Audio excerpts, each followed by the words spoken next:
The opening match between England and Croatia delivered everything football fans could have hoped for.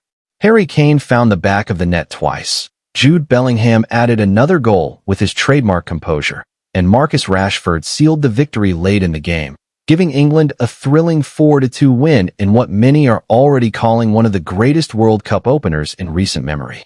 The match immediately reminded supporters of the unforgettable 2018 World Cup semi-final between these two nations, a game still remembered by English fans with both pride and disappointment. Yet despite 6 goals, dramatic moments, and non-stop action, the biggest talking point after the final whistle wasn't any player's performance. Instead, the discussion centered around something completely unexpected: the reaction to FIFA's mandatory hydration break. Just 22 minutes into the first half, the referee halted play.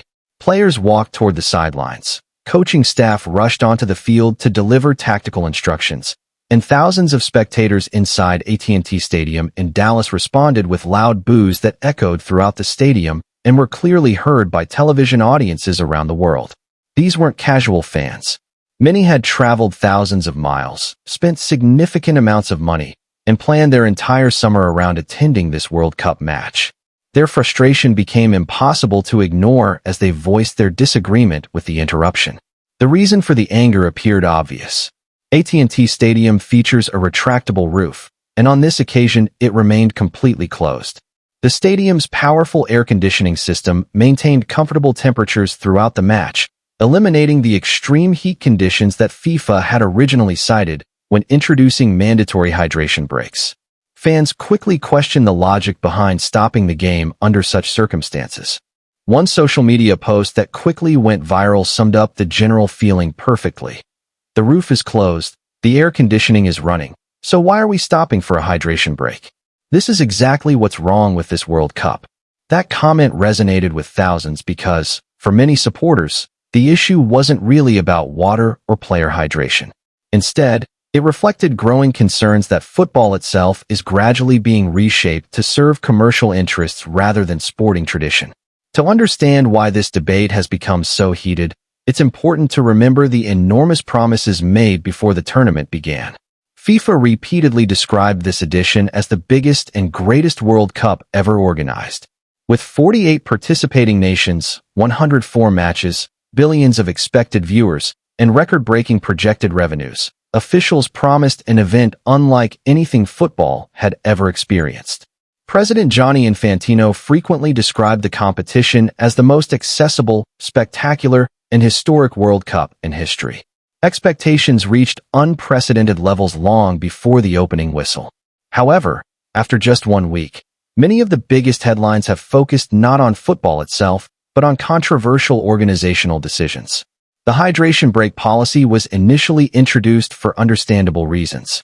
Researchers from Queen's University Belfast had warned FIFA that several American host cities could experience dangerous heat levels capable of threatening players' safety. Their studies suggested conditions might even exceed those experienced during previous tournaments.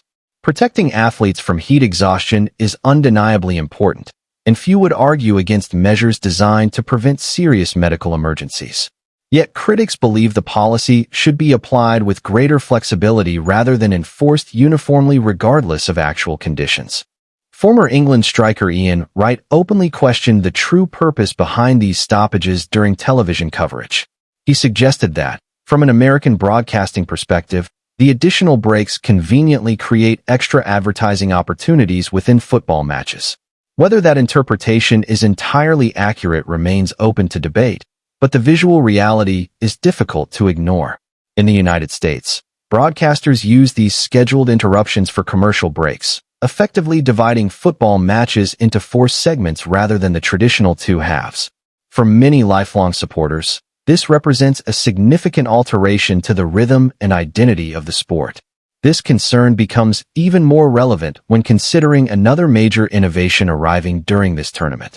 For the first time in nearly a century of World Cup history, the final will feature a full-scale halftime entertainment show, bringing football even closer to the presentation style commonly associated with major American sporting events.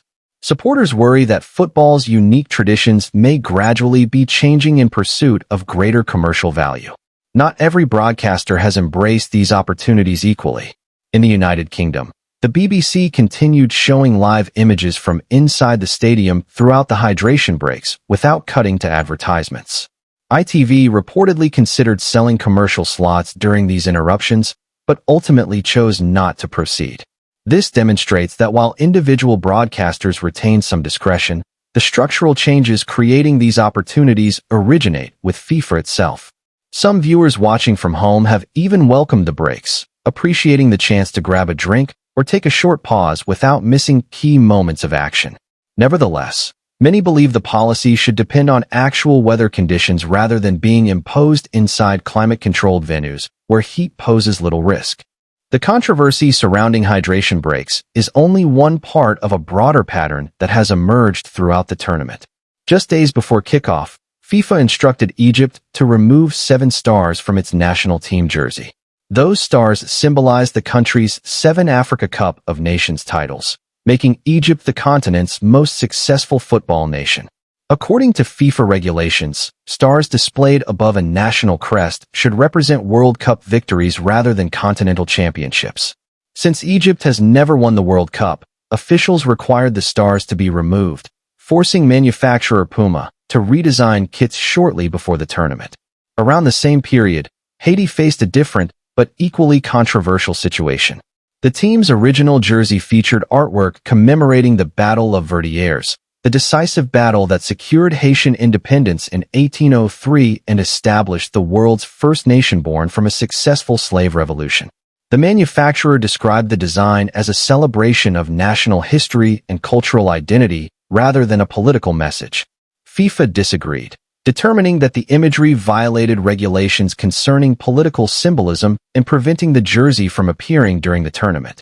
Although both decisions aligned with FIFA's written rules, many observers felt they lacked sensitivity toward the historical and cultural significance these symbols hold for the countries involved. Individually, none of these controversies threaten the success of the World Cup. On the field, the football has been exceptional. England and Croatia produced a classic encounter. Lionel Messi continued rewriting history. Norway marked its return with an impressive victory, and countless memorable moments have already captivated audiences worldwide. Then said, "You don't swing at a king unless you want the whole board burned." Closing, perfect for VO. John Gotti didn't survive that night because he was lucky. He survived because power isn't about bullets. It's about what happens after they miss. And in New York, everyone learned that lesson the hard way.